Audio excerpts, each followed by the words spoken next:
Hey, this is Match once again. Welcome back to the videos of the paid request. It's time for Lucas. Thank you so much for that. And for those interested in requesting any type of videos, feel free to send it either directly to my PayPal or join my Patreon. Both links are down below in the info box. And this is for Oliver and Company, a 1988 animated film by Disney. Now, it's one of those films where I had heard of the film, but I had never seen it up until now. And it was a cute enough movie. Cute enough movie. It's definitely not a long film. I mean, if you take out the end credits, it's only like an hour and 9 minutes long. So I'm like, is this really a full-length feature movie? I mean, an hour and 9 minutes if you chop off the end credits. So I do think that kind of hinders it from maybe a bit more character moments you could have gotten between certain folks, like more interactions, especially between the two leads. There could be a bit more of a back and forth development of friendship, or however you want to put it, which I'll get into that later. But it made for a quick and easy watch, I'll say that. It's inspired by Charles Dickens' story Oliver Twist. The voice cast, you got Joey Lawrence, which by this point he was in Summer Rental with John Candy. He was in this film I like called Pulse. Came out the same year as this. I thought that film's a bit underrated. Later TV show Blossom, among other shows. Billy Joel, yes, the singer himself, he voices the dog Dodger. Cheech Marin has a voice in this. Dum DeLuise, another voice in this. Bette Midler, among other people. And the setup is that Joey Lawrence is one of this group of kittens left in this box. All the other kittens are taken except for him.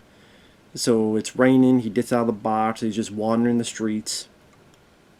I'm like, come on, it's a kitten. No one wants to take a kitten, even in New York? Goddamn.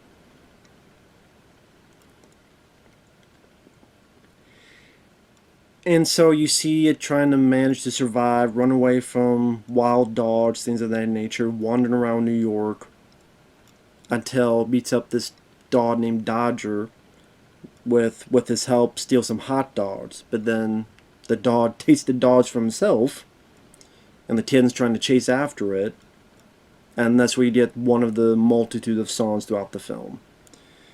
Now the soundtrack isn't too shabby. You got Huey Lewis at the beginning, Once Upon a Time in New York City. Decently catchy song. And Billy Joel, he's fine as a voice actor, and they definitely hired him because of his singing abilities, which he works rather well into the film. Probably the best song in the movie would be "Why Should I Worry? Why Should I Care? Got street smarts, New York heart." Has a nice beat to it that fits the proceedings fairly well. And yeah, the animation is fine for 1988. It's nothing that's gonna blow your socks off, but I think it's more than. And that's one of the things. The movie was fine.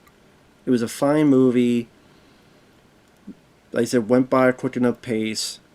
Don't really have a whole lot of issues with it because even if you don't like it, it goes by pretty quick. Pretty much the kid follows Dodger back to where his hideout is, where there's a bunch of other dogs there. There's Cheech Marin as Tito, who's a Chihuahua. Richard Mulligan from the TV show Empty Nest is Einstein, who's a Great Dane. Roscoe Lee Brown as Francis, a bulldog, who's very sophisticated about Shakespeare and the arts. Roscoe Lee Brown, he's been in a lot of stuff. I remember him as the character Archer Lincoln, or Arthur. Was it Archer or Arthur? And Jumpin' Jack Flash with Whoopi Goldberg. I think it was Arthur Lincoln. I'm bad with names. Let me double check real quick. Yeah, Archer Lincoln. And then you have Cheryl Lee Ralph as the only female dog. I'm like, I know I've seen this. This voice sounds familiar. I know I've heard this voice before. And it's because she was in the Flintstones, and she was in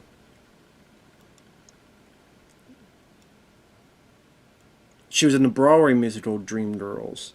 She was in Sister Act 2. That might be where I remember her from, is Sister Act 2. So again, of the game, there's 5 dogs. Billy Joel, Cheech Marin, Richard Mulligan, Roster Lee Brown, and Cheryl Lee Ralph.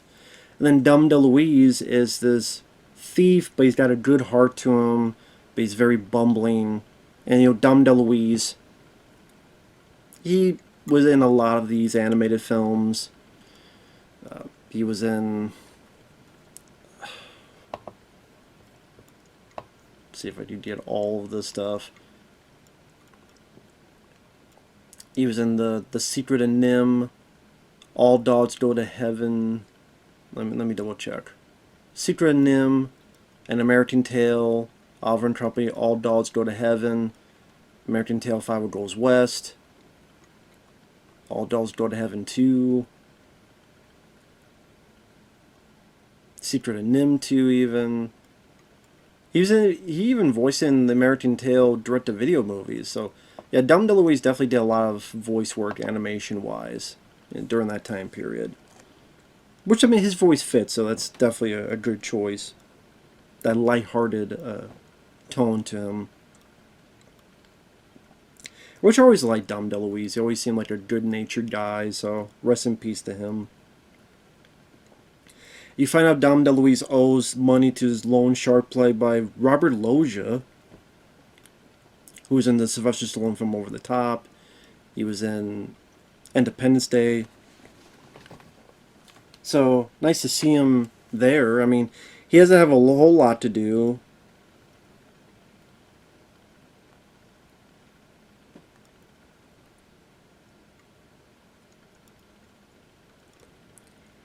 But he definitely has that intimidating factor to his tone of voice. So, I mean, if you want a villain, it's a good actor to choose.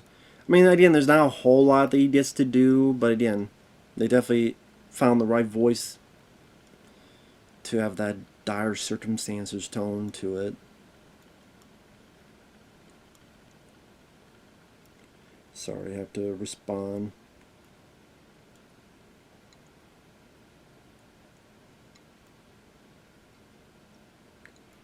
I apologize for this. Again, just how it is. You gotta try to do 2 things at once.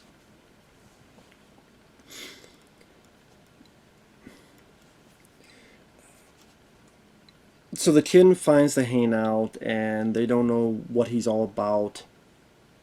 Robert Loggia and his dogs get there. The kid scratches one of the dog's nose. They like that has a bit of a... able to stand up for itself despite its size, so they start liking and enjoying his company. Now, because right off the bat we're in this dire circumstance to Dum DeLuise's character, sadly, we don't have the kitten spend a lot of time with this group of dogs. Like, it would have been nice if they would have saved the dire circumstance until at least maybe 10 minutes later. Have it be like, okay, you're our family now. And so you see how they go day to day. They go over here, they go in the park. Maybe they find a place to dip water or bathe themselves, or little fountains that they jump into. Maybe there's certain stores they rummage through, and the kids have a good time running with the pack, running with the dogs. There's like a teeny bit of it you see where, because their owner's in trouble, they try to find money and scams in order to get money in order to save their friend. But you only see a teeny bit. Like a group of dogs trying to growl at the kitten, but the other dogs growl at them, like he's part of our pack. But I think there's a lot more you could have done with that. And show a lot more of maybe a friendship, or however you want to put it, between the kitten Oliver and the dog Dodger, between Joy Lawrence and Billy Joel. I just felt like there's a bit more character work you could have done, a bit more back and forth. To show a bit more of a bond between the two. Geez, you don't really get a whole lot of that. Maybe just brief hints of it. And because it's such a short film, it's like you could take about 10 minutes or so or 5 minutes to build it up more.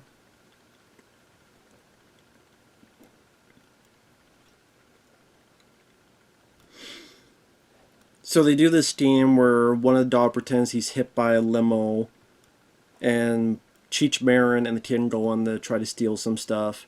Tin doesn't know what's going on, so he's left behind. And one thing leads to another. In the limo, there's this little girl. Little girl sees the kitten, takes the kitten into her place. And I don't know how much time spans with this, because the butler says the parents haven't come home yet. They're away on business. They have a dog who's really full of herself, voiced by Bette Midler, who's like this prize-winning poodle. But it can't be too long of a time, because the dogs, they seem like they get back to their hideout, and then they're very gung-ho to get the kitten back. And then also Dum DeLuise, like, he owes money, and I think he said, 3 days? I guess maybe in the span of 3 days this all happens, I guess. Where, in, I guess, the span of those days, the cat gets a bowl with his name on it, gets a collar with his name on it, gets all this stuff.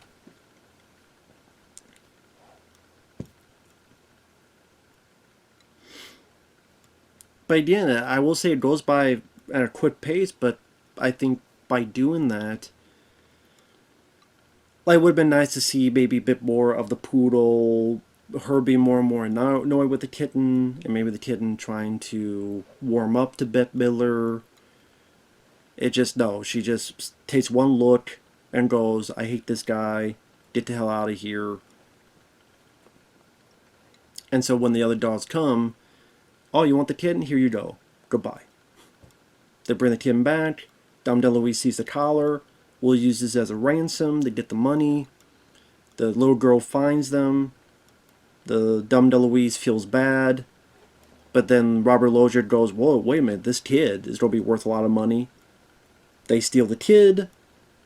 And then the dogs and the kitten, they form a plan. They go rescue the little girl.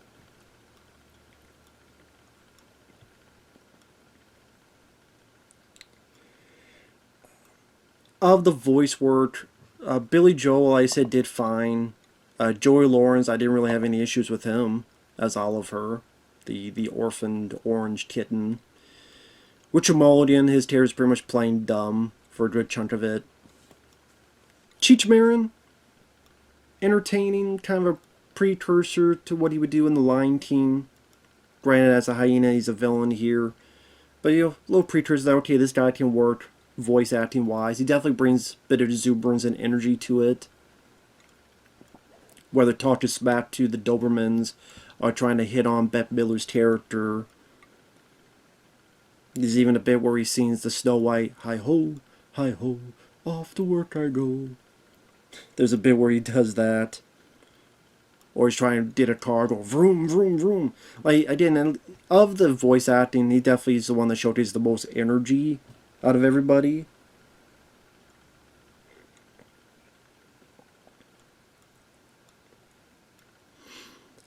Yeah, by the end, they rescue the girl.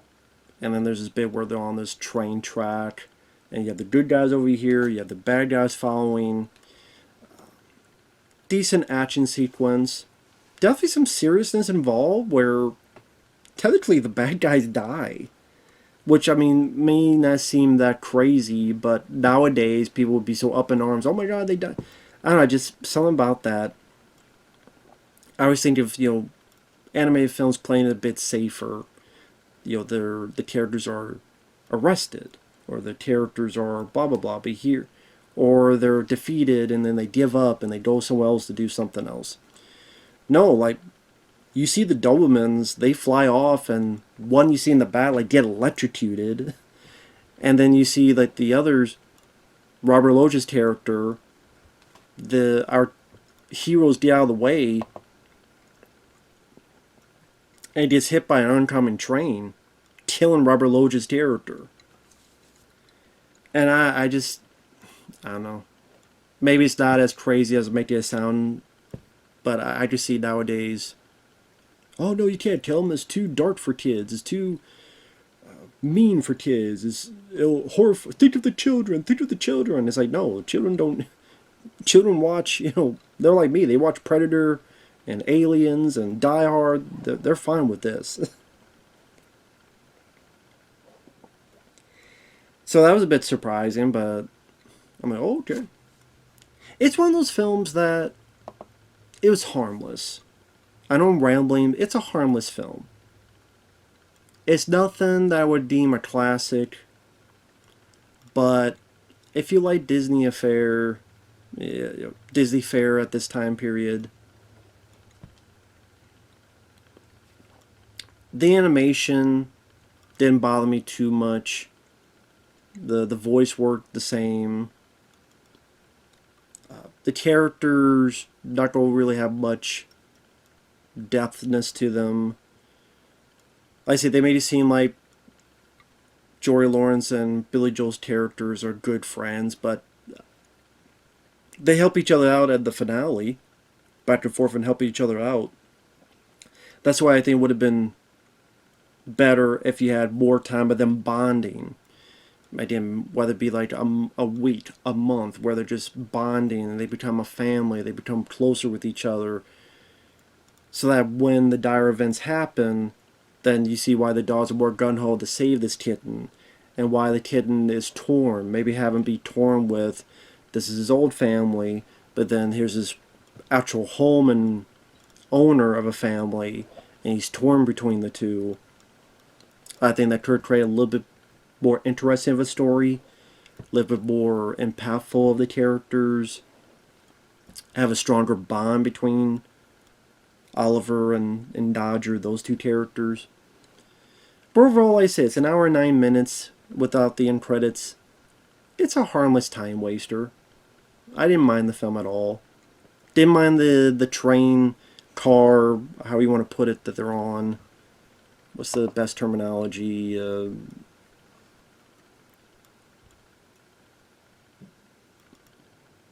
Subway tunnels.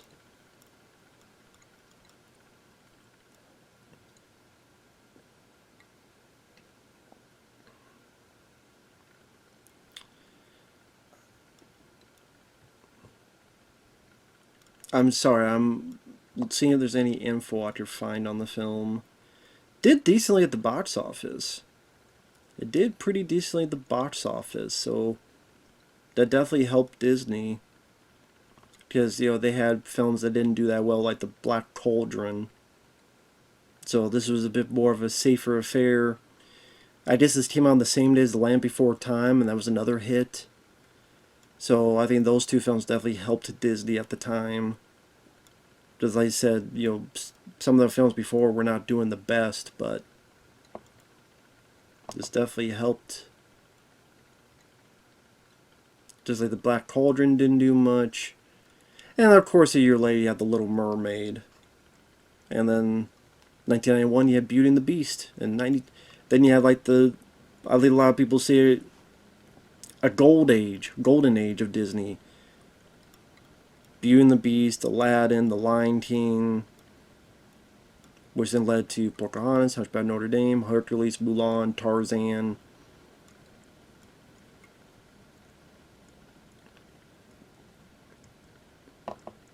So, definitely would see Disney get bigger after this.